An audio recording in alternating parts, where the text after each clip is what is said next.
and McLean. Get Coach's Corner. You're listening to the Rugby Coaches Corner podcast with your host, Andy Plimer. For someone to explain. Bringing you up-to-date coaching concepts from the world of rugby. Sharing ideas to make the game better. Welcome to episode number 41 of the Rugby Coaches Corner podcast. I'm your host, Andy Plimer, and joining me today is Paul Clarke. Paul is the coach-in-chief with Match Fit Ireland, a company that looks to integrate all performance elements into every coaching session in order to cater for holistic player development in terms of an athlete's physical, mental, technical and tactical needs. He also operates the European arm of VX Sport, which is an athlete monitoring system used by some of the world's leading teams to help drive performance-based decision-making. Paul is also a technical and tactical Gaelic football coach in Ireland, and it's a pleasure to have you on the show. So welcome, Paul. Hey, Andy. How you doing? Thanks for having me on. Yeah, no worries. Not the normal guest we get on the show with your Gaelic football background, but tell us a little bit about your sporting and education background to where you're at now. Yeah, thanks, Andy. It's great to be on. Actually, I've seen the roster of everyone you've had on before. It's pretty impressive. So, thanks. It puts it up to me a little bit. Some really good people there actually. Well worth listening to. Cool. But yeah, in terms of myself, kind of if I wind the clock back a few years, a bit more than a few years, but I think playing probably give up on me before I give up on it, if I'm honest. So not uncommon. Yeah, it happens. It's a blow to the ego, but yeah. Yeah, I think probably around 2001, 2002, a friend of mine just asked me to help out coaching a team. And as it happened, I ended up staying on as their coach, and we did quite well in 2003. And that kind of really just spawned a love of coaching and working with teams and a curiosity around it, really, if you like. So I've been kind of coaching teams, at various levels, ages and grades, from kind of under 13 right up to elite adult, since that period around, say, 02, 03, right up to today. In terms of my own background, I've got a degree qualification from a strength and conditioning point of view. Obviously, technical, tactical coaching of all those years' experience at that. And then, as you mentioned, say, with VX Sport, the whole sports science angle. So to a greater or lesser degree, I'm quite self-educated over the years. And that's probably just spawned from a curiosity more than anything else, just around the whole performance piece and why performance actually happens and why it doesn't happen, as the case may be, and trying to figure that out and just, ask clever questions. And then that brings you down different rabbit holes, the science rabbit hole, the coaching one, the strength and conditioning, etc., etc. So as part of that, then probably around 6-7 years ago, in earnest, pulled together the Match Fit business, just to really, I suppose, give practical expression to that and have an outlet for that. So rather than just being pure coaching or pure strength and conditioning, it's taking performance and working with teams and or coaches to understand the needs of their particular performance needs and which of those physical, mental, technical, tactical silos needs to take preference within their setup, within their budgets, within their constraints, within their needs. So that can be quite interesting in itself. It can be quite varied. So you're talking to coaches all the time, but I guess everybody's got a different setup and different needs. Oh, it's great, and we'll spend quite a bit of time on your work with MatchFit and VX Sport in a minute. What about your current coaching with Gaelic football? What's your current role? Right now, I'm working with pretty high level club here in Ireland. So the team is quite in a transition period, if you like. It's quite a lot of young guys have to be introduced to the top level team, which is an interesting kind of challenge. Plus I'm working with a top level ladies football team as well, which is it's a different dynamic. It's the first time I worked with ladies, so that's been interesting. The rules are slightly different, and I guess you've got to adapt a slightly different coaching style as well. So it's been fun and it's been quite interesting. There's no question about that. So they're predominantly the hands-on pieces that I'm working with in terms of coaching, and then obviously just working with coaches on through coaching workshops, etc. And there's one club in particular I'm working with. They've pulled together their own long-term player development plan. So it's working with those guys to say, well, look, it's great having this plan, but how do you give it some kind of practical expression? So it's one thing having the gun. You need bullets in the gun, if you like, to use the phrase. So it's kind of work with the coaches there to say, okay, on a daily, weekly, monthly basis, what are the boxes that need to be ticked all along the way to stay true to your longer term plan. I think the longer term plans can be quite daunting when you read them. Yeah. But it's a bit like, how do you eat an elephant bit by bit? Exactly. It's treating it like that and bringing it down. It's almost bringing it down to a very, very micro level, down to a pure session level, and understanding that every session can make a difference and absolutely needs to make a difference, really. Yeah, absolutely. I couldn't agree more. Oh, that sounds awesome. And from your coaching experience, obviously living in Ireland, you're exposed on a daily basis to rugby, and I love watching other sports and just seeing like little potential kind of crossover skills and areas of decision making. And I see lots when you do see Gaelic football. What are some areas you see that coaches could maybe tap into, those with maybe a Gaelic background, or those who just might want to go on YouTube and check out Gaelic football and try to get some ideas from another sport? Yeah, I think, it's something I've looked quite closely at myself as over the years you kind of see the rugby skill set coming up a little bit. You kind of get a bit curious about that. No more different than looking at basketball and understanding, how those guys learn and earn the right to perform their skills at a high level all the time. But I think when I look at rugby, there's probably a few elements to it. I suppose that the technical element from the point of view of passing, catching, kicking, etc. The kicking piece, I suppose, because most rugby players in Ireland are at some stage will play Gaelic football, they possibly are more comfortable with kicking the ball, which could, with a forward-thinking coach, introduce a new dynamic to the game. So you could have kind of a lot of John Eales kind of characters. Absolutely. Deciding to kick the ball, which I think will be no bad thing in terms of changing things up. There's also obviously the passing element, albeit that we pass with a striking element, but it's off left and right. And a big one, I think, for the global rugby game and coaches globally is catching, overhead catching. I think sometimes, we take it for granted here, but you look at some other teams and they kind of struggle a little bit with that element of it. Yeah. They're a bit reticent around catching overhead. I know South Africa a number of years back had a Gaelic football coach over for a period to coach them around that. I think they thought he was half mad. He started off with balloons. That's great.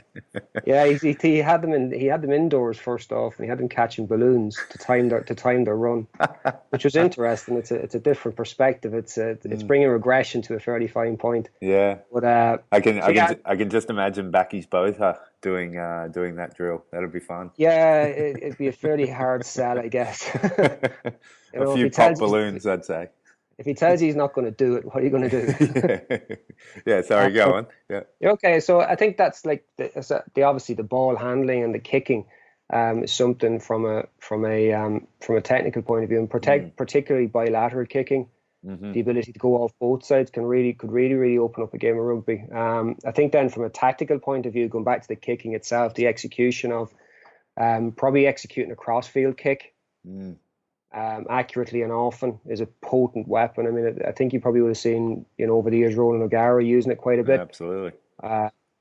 Shane Horgan benefited a few times from that. Like Shane would have played rugby or played Gaelic football to a very high level up to he was 18 years of age, and then obviously he had to pick between one and the other.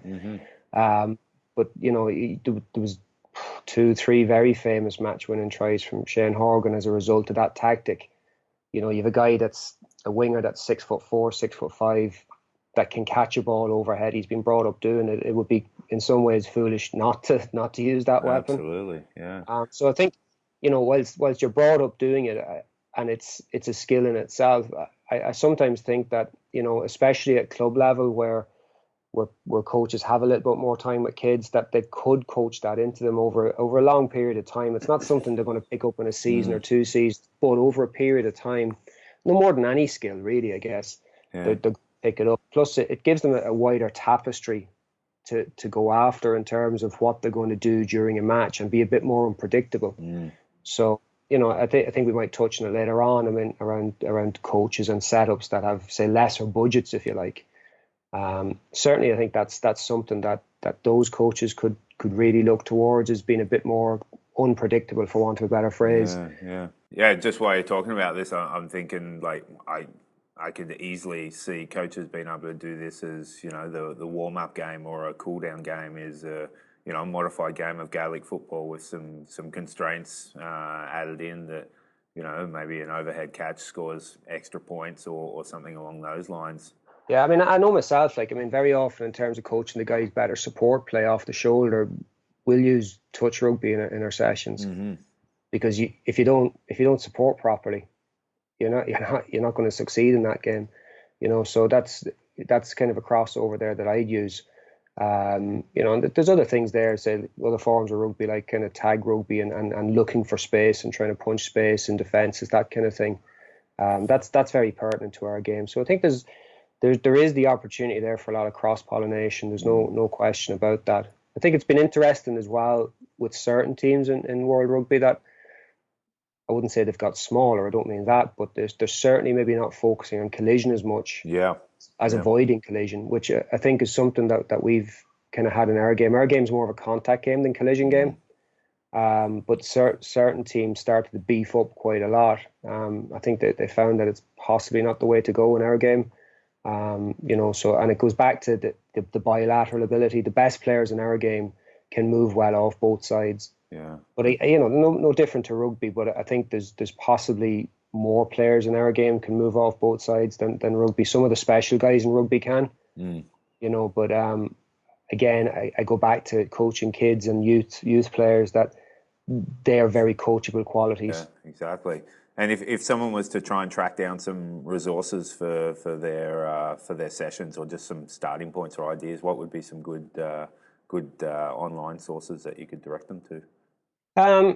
I guess for a starting point, if they just type into YouTube University, if they go to YouTube and they just type in Gaelic football skills, Gaelic football coaching, Gaelic football workshops, there is quite a bit there.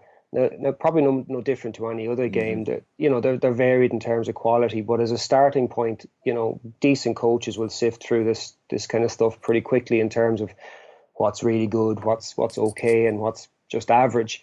And I think that they will find some little gems in there if they just as I said, just search through YouTube. Equally, probably the GAA, which is the Gaelic Athletic Association, the website there. There's some material there as well. Or if anybody, I guess my email address would be on your site later on. I'll put it and up, if anybody wants to email me, I'll dig out some stuff and send it on to them. Probably not, it's probably not going to be dramatically different to rugby, but at the same time, you're only looking for, hints and little pushes and nudges here and there.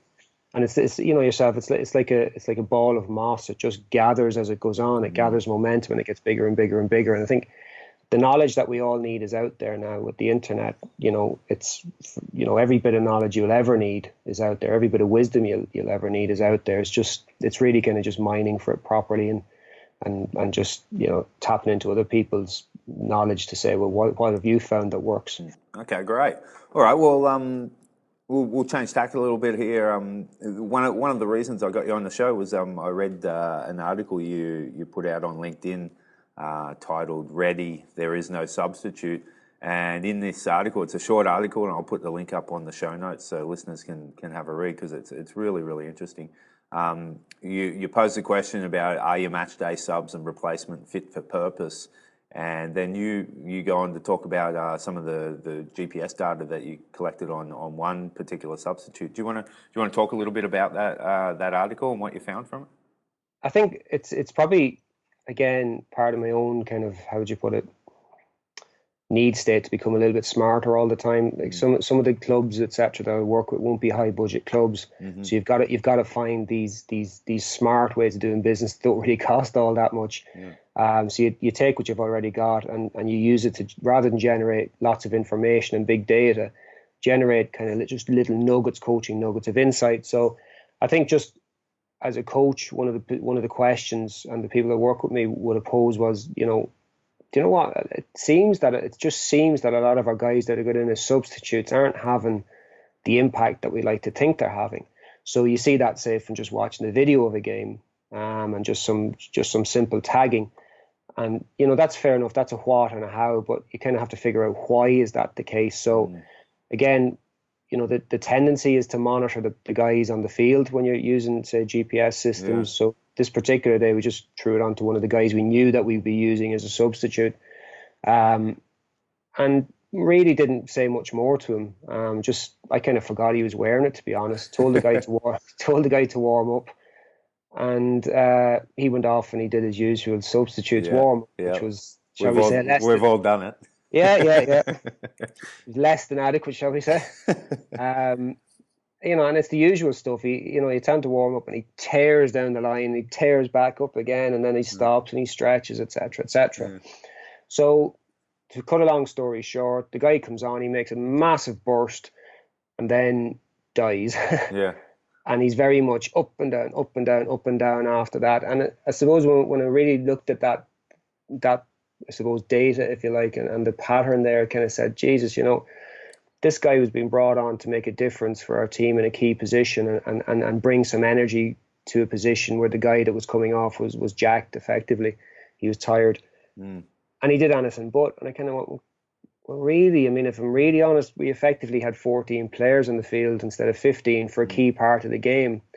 So, it forces you to turn the mirror inwards. And I said, well, look, whose fault is this? Is this the guy, the player? Not really. He'll only do what he's told to do or what he's shown to do, if you like. So I suppose it turns the mirror back on us as coaches to say, is this an area we can really make a difference quite simply without big resource? And it is. I mean, it's just really a matter of having, for want of a better phrase, a substitute's prescribed warm-up. Yeah. That the guys know and understand and just carry out, I suppose with a degree of difficulty at the start, but like everything else, it becomes habit and they get on with it then. I think ideally, if you have a slightly bigger staff where you can access a student, an intern, something that's looking for some work experience, they can handle that for you on match day. I think in our game, in Gaelic football, you tend to have to be everything, if you like. You are a coach, you are a strength and conditioning coach, you are a sports scientist. Possibly in rugby, you possibly have access to a couple more people that could actually fulfill, those needs for you. Because I think certainly in rugby, where substitutions have got so important tactically, to have a guy coming onto the field that's not fully prepared and robust to the demands of the game and hasn't got himself worked to that high intensity level, is he really going to make a difference for you? He might one time in 10, just out of pure luck. But I think generally most of the time it ain't going to happen. He's not going to be, to excuse the pun, he's not going to be warm to the demands of the game physically, possibly mentally, and he's going to need that little breather after being in there for 2 or 3 minutes, which just won't cut it. No. It just won't cut it, No. And again, if you happen to make 2 or 3 changes at the one time, well then you're looking at a completely different, set of pictures, because you have 3 guys in the field that are in the same boat. Yeah, absolutely. They've been on there. I know it happened to Ireland at one stage. I think it was not the last time they played the All Blacks in Dublin. I think the time before. I think it was noticed on video what the substitutes were doing or not doing. They lost in the final minutes there, right? Like we're talking two seasons ago, right? Yeah, 2 seasons ago. Yeah, lost the guys. The New Zealand just chased it down the last one and got a conversion. Yeah. But it was just interesting that they picked up on it at that level, that the substitutes weren't doing what they were supposed to be doing. Yeah, I think on the other side of things too, I think that was one with the Wallabies in the build up to the 2015 Rugby World Cup. That was one of their hallmarks, was their subs were coming on and really like noticeably lifting the tempo and the performance of the team. And so obviously they had something going there as well. Yeah, I think it's just, it's a rising tide lifts all boats. If you're beginning to flag and a new guy comes in beside you and he's going hard, you are going to keep up. Yeah. You just, especially the type of player those guys are at the top level, they feed off that type of thing. But I guess even at lower levels, people are human.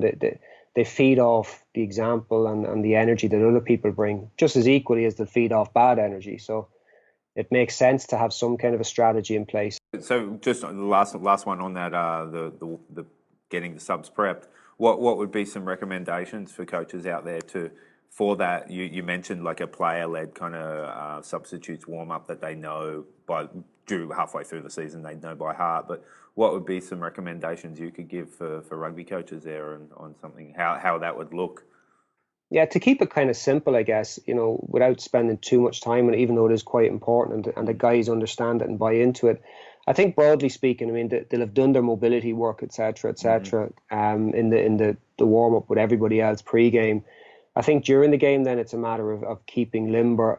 And in rugby, where substitutions are a little bit more planned, perhaps, sure, there's injuries from time to time, but when guys have a good idea of what part of the game they're going to come in, at that stage, you're really kind of saying, right, what's the need state there? It's high intensity, it's repeated sprint, etc., etc. So it's getting, obviously, the body temperature is going to be up a bit. You're just getting that a little bit higher. You're getting heart rate up. You're getting the body adapted to repeat sprints over short bursts, 5, 10, 15 meters, just gradually progressing with, rest periods in between. And then the rest period gets a little bit shorter, interspersed with just some dynamic work, and just very maybe light plyo activity. Okay. And I think that's no different possibly to what guys are doing in their warm up anyway. So it's just taking a small chunk of that and saying, okay, guys, here's the 5 or 6 things that we do in our substitutes warm up. And it keeps it quite simple. It can be put on a piece of laminate in the dugout. So guys, just stuck up with blue tack. So guys understand and they'll get to know it. I guess it's probably a little bit clunky for the first week or two. But then, after a while, like everything else, it becomes habit. Yeah, great. Okay, that's great advice. And yeah, I've definitely taken a bunch of notes down on that for my own coaching for sure. Okay, so moving on again, we mentioned in the introduction the company that you're involved in, Match Fit, and your role with VX Sport. Can you give a general description of what that is? Yeah, we I suppose explained what Match Fit's all about, really. The VX Sport piece is really around, I suppose, the science element of it as well. And also, I suppose, increasingly bringing science into coaching from a few points of view, really. I think for a number of years, systems like VX Sport, GPS systems, we'll call them athlete monitoring systems, they were probably seen as being the reserve of the elite level teams. But I guess as time goes on and technology becomes more prevalent, prices come down, and people at all levels and grades, most of our business is done outside of the elite tiers, actually. People at all levels and grades are actually seeing that, this is an investment we need to make. And it's an investment for the player's point of view, from, things like player welfare and injury prevention and learning about thresholds and where guys sit in regard to that. And also from the performance point of view. So when I speak to coaches and obviously kind of the people, the science staff that work with coaches, just, it's a matter of saying, look, guys, we're generating lots of data and lots of information here, but, we need to really generate smart coaching questions to pose to this data, which is a bit of an anomaly, I know, but asking questions of data, but using the data to answer a coaching question. So a bit like what you said there with the substitute example, again, a question I'll frequently get is from coaches, look, well, we tend to start games quite slowly. What's going on there? And I don't really look at the game data there. I look at the warm-up data. So we analyze the warm-up and look at that from the point of view of volume and intensity and see, does it match up to, at any stage, match speeds and match intensity? And if I'm honest, quite often it doesn't. So effectively, the guys are still warming up in the first 10 minutes.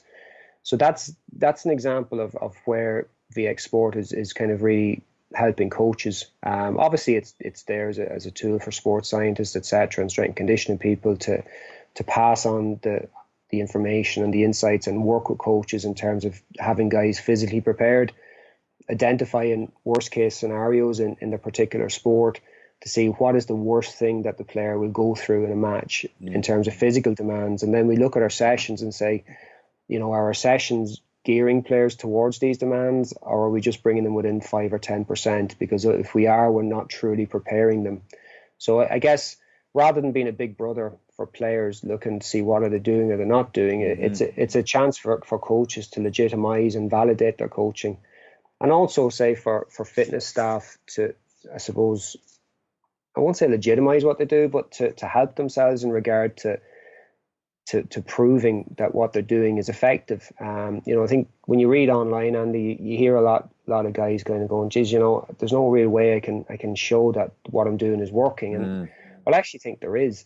I think you can measure the demands of a game. You can then show that what you're prescribing in terms of training load is adequate for that, and therefore then prove that what you're doing is effective and efficient. In terms of performance enhancement, in terms of lowering injury risk and injury rates, therefore. So, I think as an all-round tool, I think obviously I'm biased, but, any system such like VX Sport, I think it's a hugely good investment. If you break it down over a number of years, it's great. And not just for adults. I think I see it a lot with youth players that are subjected to kind of watered down adult programs, particularly if they've got a couple of different sports going on. Knowing what load those guys and girls are going through is absolutely vital, especially at that kind of growth spurt age that they're going through, 14, 15, 16.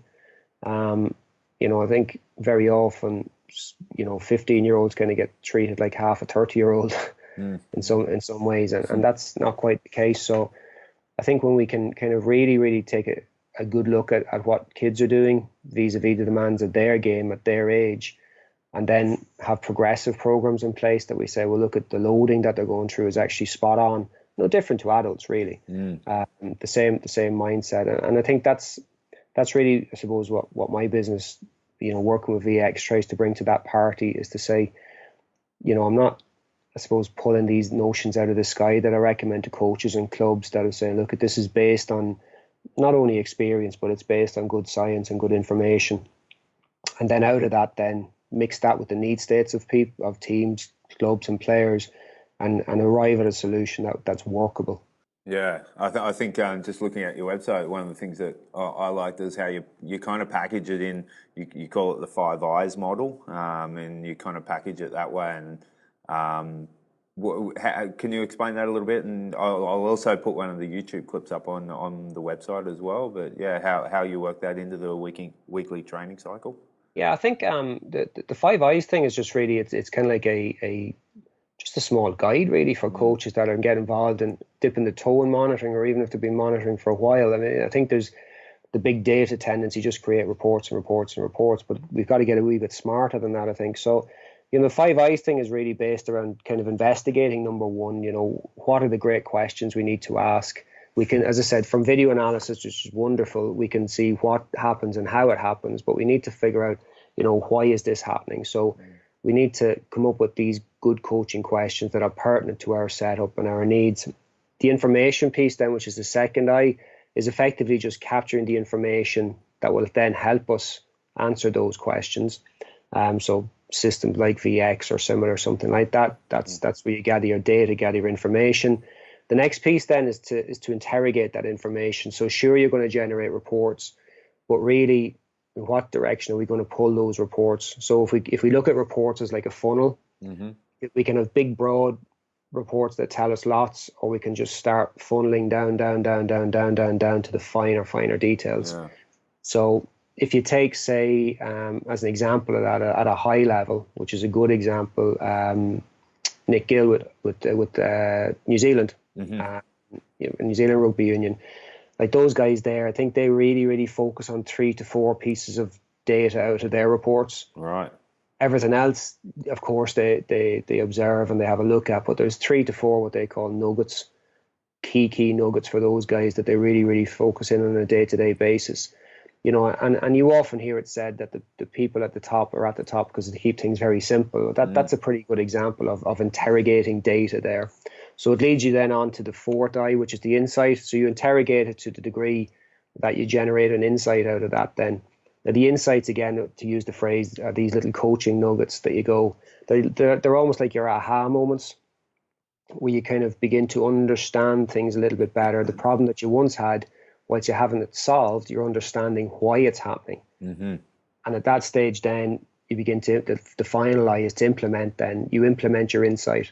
So what were the little nuggets we took out, and now how can we bring that into our sessions on a daily basis? So how can we how can we coach these new insights, I suppose, is probably the best phrase. Yeah, right. Okay. Yeah, one of the buzzwords going around kind of at the moment is tactical periodization. Like this sounds Yeah. very similar to what you're talking about there.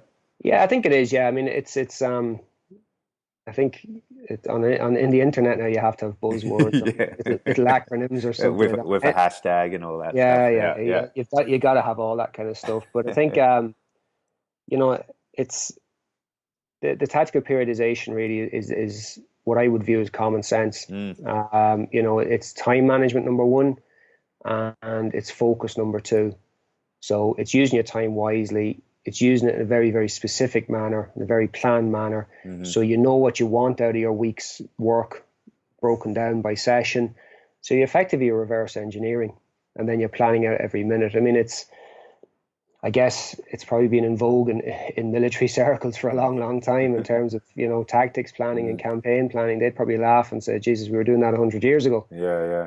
But, I think it works well. And what it means is that the big benefit of it is, Andy, is that all the staff can work together. The wider performance staff don't suddenly operate in silos anymore. As in, we've got a fitness coach, we've got a tactical coach, we've got this, and they don't really ever talk. Whereas with this approach, everybody talks, because the games that you use, say, in your training to meet the need of, let's say, better defense or whatever the case may be, they've got to come with a certain training effect from a physical point of view. So, the tactical coach has to speak to the physical coach to say, how can I manipulate this game to give the physical effect that's required? Then also the decision making, etc., and then the skill execution within that. So all of a sudden, you're using your hour very, very efficiently. You can really look at the players and say, look, guys, from a physical point of view, you're getting this. We're focusing this tactically, especially on this skill and this piece. Decision-wise, here's the decisions we need you guys to execute. So it's quite easy I wouldn't say easy. It's easier to evaluate your session and your games and your drills at that stage, to see it really are they giving us what we need vis-a-vis the demands of the game. Okay, great. All right. Well, you touched on it earlier.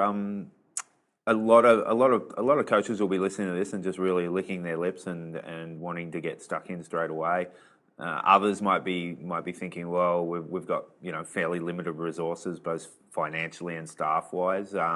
What do you think the latter could be doing? They still want to get performance benefits out of their group. How do you think the latter could approach it? Yeah, I think, I've walked in those shoes myself, so, I know where the guys are coming from. I've kind of seen the two sides where you have a good bit of money to spend, and then we just really don't have any money to spend. But I think, the starting point, regardless of resources, is behaviours, and you use that term that's widely used online now, culture. And really for me, culture is just defined quite simply. The way you do anything is the way you do everything. That's effectively it. So it's bringing in those behaviors into your performance setup that mean that everything we do here, is done to a high standard, as high a standard as we possibly can. Now that's behavioral, it's attitude, and it doesn't really require much money. It's just setting standards, setting accountabilities, responsibilities, that kind of thing. So I think as a very much a platform for a performance pyramid, if you like, that's a key one, and it doesn't have to cost any money. It's just really about the players as a group knowing how they want to be viewed by the outside world, which is effectively then going to define their behaviours to meet in that. And then, does that meet with what the coach thinks is achievable and possible, and what he needs and what his coaching staff require from that point, from the behavioural point of view, attitudes, etc. I think second to that then, in terms of putting a performance program in place without much money, you can really do a needs analysis on your sport quite simply.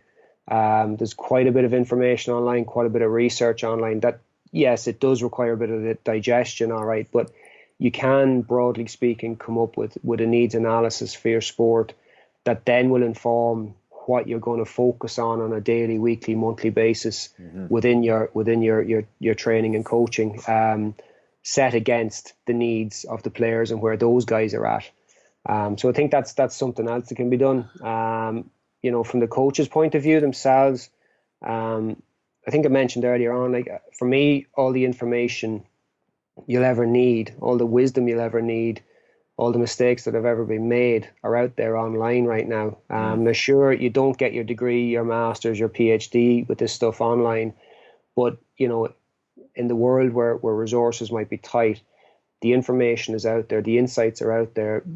People like me that are at it, whatever, 15, 16 years have made any amount of mistakes that other people shouldn't have to make, really. And they can be shared online, and it's only really to keep you a half a step ahead of your players. And that's all you ever need to be. You don't need to be 2, 3, 4 steps ahead, just a half step ahead of where they're at and what they need to know next to bring those guys on and on and on. Because I think a lot of people speak about long-term player development. It's only as effective as long-term coach development. Yeah, absolutely. And coaches that continually invest in themselves, even a half an hour a day, catching up, reading, looking at things like Twitter where you can just create lists of there's some really good coaches. I mean, podcasts like yourself there. I mean, there's some top class people there. Bernard Jackman's a really good coach. Stu Leitridge is a really good coach. Wade Gilbert in terms of coaching, outstanding. Michael Cheika from a different school, but just as effective. So you're seeing all these different people, all these different approaches that you can plug into and take these little pearls of wisdom from, and for free, effectively, bar whatever time you put aside for that. So I think that then the next step that allows you to grow your network in terms of being able to pick up the phone to these people, jump onto Skype like we're doing, send an email, etc., etc. And in that regard, just for me, then that allows you to nail the 95% of preparation. I think the world we live in now, everybody wants the extra 5%. Yeah. The elusive 5% edge kind of thing. Well, there's nothing wrong with just getting the 95% right. Yeah, that brings me to something I heard Conor O'Shea talking about with his role with Italy. People were talking to him about marginal gains, and he kind of laughed at it and said, "No, we're not even close to worrying about marginal gains. Let's get them fit and get them skillful and good tactics." And I think that's it. Yeah. Yeah. What are the big rocks that those guys in their situation need to nail? And it could be fitness, it could be whatever, it could be having guys on development squads, etc., etc. And to a greater or less degree, they've got to work within a smaller budget than say England or Wales or even Ireland, I guess. So they have to take that into context as well. Within their pool, even though they have a few quid, they haven't as much as everybody else. So there's correlations there between, say, coaches at lower leagues, that even within a lower league, there's somebody has more money than you. So you've got to operate on a smart level all the time, and even looking at guys like Conor O'Shea and saying, right, well, what way is he operating? Just forget about the money for a second. The mindset he operates with. He's saying, right, no, guys, this marginal gain stuff, lads, leave that for a few years. Let's just take care of the big rocks here first, and then we'll get onto that stuff eventually, prioritizing. And really kind of leveraging the needs analysis and saying, we've identified these things here as the big bets that are going to give us the big returns, and that's what we're going after. And I think any coach at any level can really do that. And the clue, I guess, Andy, without being smart about it, is in the title. We can all coach better. We can all coach smarter. We can all coach harder, in terms of saying, okay, we mightn't have as much money, but our players can be more skillful because we can coach that. They can understand the game better because we can coach that. They can bring unpredictability because we can coach that. And I think once you've got a bag of balls, some cones, some bibs with different colours, I think you're good to go, really. I think it is lovely to have the toys, etc., but I guess it's a bit like a Ferrari. It's no good if you can't drive. Absolutely, yeah. It's a bit like that. So it's like the old adage: is crawl, walk, run, or crawl, walk, jog, run, whatever order it comes in. But it's taken in that, and sometimes too, it's quite good fun to not have a big pile of resource and to have to work out a better way of doing things, a smarter way of doing things. True. Yeah, absolutely. All right, great. Well, I'll put all your contact details in the show notes so people can, get the website information for MatchFit and for VX Sport and your email address and that. What if people wanted to follow you on Twitter? What's the best way to do that? Yeah, Twitter's just at MatchFit Ireland, Mm-hmm. MATCHFIT Ireland, and just Okay. all the one word. That's the best way there. And then same on Facebook as well. So I tend to use LinkedIn for just as a kind of an articles repository, like almost like a blog. Yeah.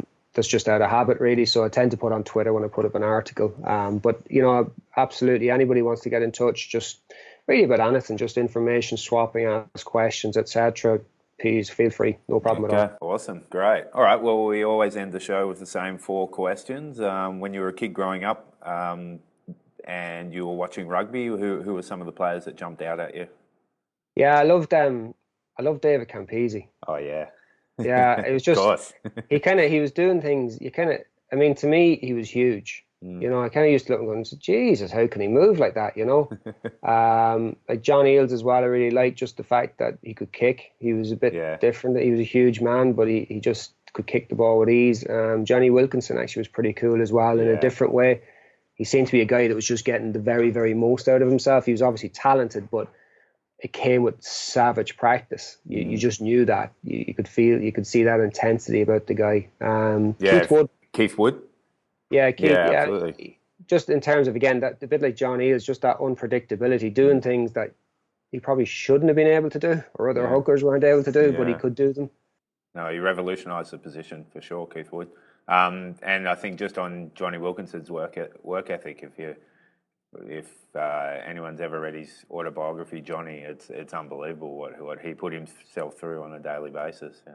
All right, and what about now? Who's a player going around or players going around that you like to watch? I have to say, I really like Bowden Barrett.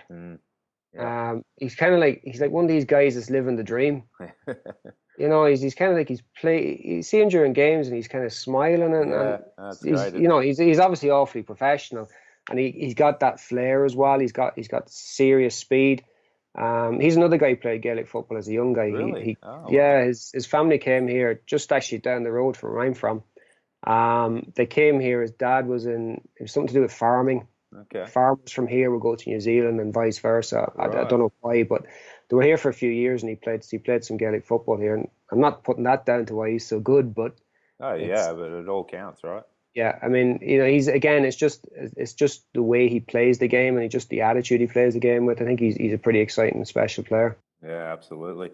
Okay, and what about coaches? Who are some high profile coaches you like the way they go about their business? Yeah, you know what? I think there's a good few with contrasting styles. I think we touched on it earlier on. Like Michael Check, you've really got to respect him and what he's done. You know, again, he seems to have quite an abrasive style, but it works. And then you maybe contrast that then with some other guys. You had this guy on as well, Bernard Jackman, again, a guy who wasn't afraid to, I suppose, get out of Ireland and go off into the trenches in another country, different language, etc., and really earn himself a really good, solid reputation. Probably an older guy in terms of coaching, Chris Boyd, that's with Hurricanes. Yep. I think what they achieved has been huge. They were always the team that should win it, Absolutely, huh?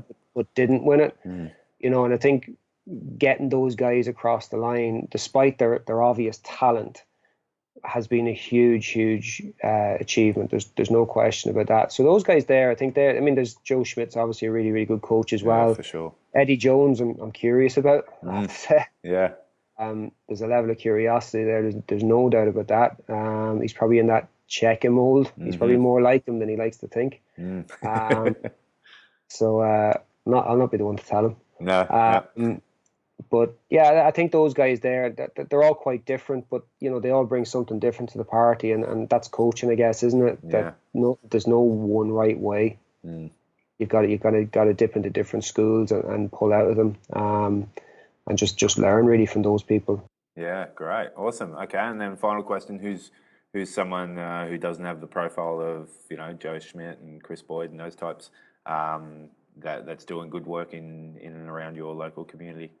Yeah, it's kind of. I mean, I think if you look at any of the All Ireland League teams here, I mean, I'd struggle to come out with names, to be honest, but those guys are really guys that are achieving quite well on lower budgets. Back, say maybe in the 90s, early 2000s, they would have had a lot of money, but they just don't have that now. I think within kind of the professional game in Ireland, Pat Lam has way overachieved, because the budget at Connacht will be significantly less than the rest. So, and then you kind of, you look around as well. I mean, I think Ben Ryan, that was with Fiji Sevens, I think he's going to do some more work with Wales. Yeah. Been curious about him. I guess he had a high enough profile when Fiji won the gold medal at the Olympics. Yeah. But prior to that, he was kind of under the radar a little bit. I think he's an exceptionally smart guy. I don't know the guy or anything, but he strikes me as being a very, very smart guy. So I think, other guys that are maybe a little bit under the radar, not close to me here, but Stuart Learich that you had on there before. Stuart's very, very smart chap as well. He's carved quite a good niche for himself. Yeah, absolutely. No, it was a great chatting with Stu, and yeah, you're right. He's got a nice little area that he's an expert in, and he's got some great information to share.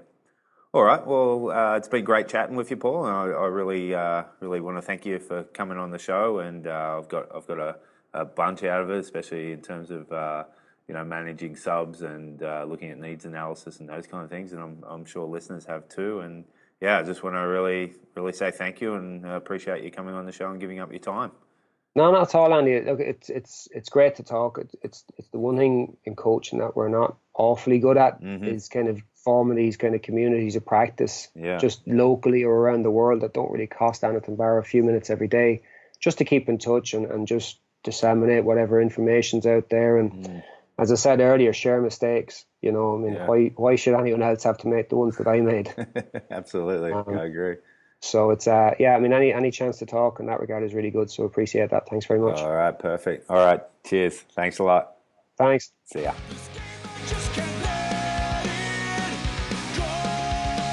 Thanks for listening to the Rugby Coaches Corner podcast. If you enjoyed the show, please leave a review via iTunes and keep listening for the next episode. You can also follow us on Twitter at RugbyCoachSCNR or via the website at therugbycoachescorner.com.